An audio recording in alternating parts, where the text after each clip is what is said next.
गुढीपाडवा हा हिंदू धर्मियांचा एक अत्यंत महत्त्वाचा सण असून तो प्रामुख्याने महाराष्ट्रात मोठ्या उत्साहात साजरा केला जातो. या सणाचे धार्मिक, ऐतिहासिक आणि नैसर्गिक असे तिहेरी महत्त्व आहे. नवीन वर्षाची सुरुवात 3.5 मुहूर्तापैकी एक हिंदू पंचांगानुसार चैत्र शुद्ध प्रतिपदेला गुढीपाडवा साजरा होतो. हा दिवस शालिवाहन शकाचा पहिला दिवस असल्याने मराठी नवीन वर्षाची सुरुवात याच दिवसापासून होते.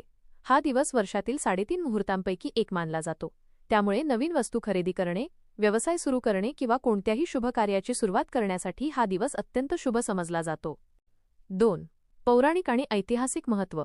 ब्रह्मदेवाची निर्मिती. असे मानले जाते की ब्रह्मदेवाने याच दिवशी सृष्टीची निर्मिती केली, म्हणून या दिवसाला ब्रह्मध्वज असेही म्हणतात. प्रभू श्रीरामांचे आगमन. प्रभू रामचंद्र 14 वर्षांचा वनवास संपवून आणि रावणाचा वध करून अयोध्येत परतले, तेव्हा प्रजेने आनंदात गुढ्या उभा करून त्यांचे स्वागत केले होते. विजय प्रतीक.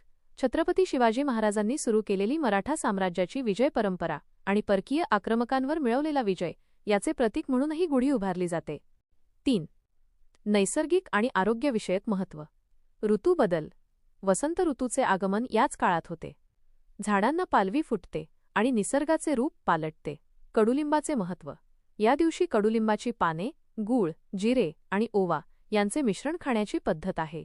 चैत्र महिन्यातील बदलत्या हवामानामुळे शरीराची रोगप्रतिकारक शक्ती वाढवण्यासाठी हे मिश्रण गुणकारी मानले जाते. 4. गुढी उभारण्याचे प्रतीक. गुढी उभारताना वापरल्या जाणाऱ्या प्रत्येक वस्तूचे विशिष्ट महत्त्व आहे. काठी, मजबूतीचे प्रतीक. जरीची साडी, वस्त्र, वैभव आणि समृद्धी. साखरेची गाठी, जीवनातील गोडवा.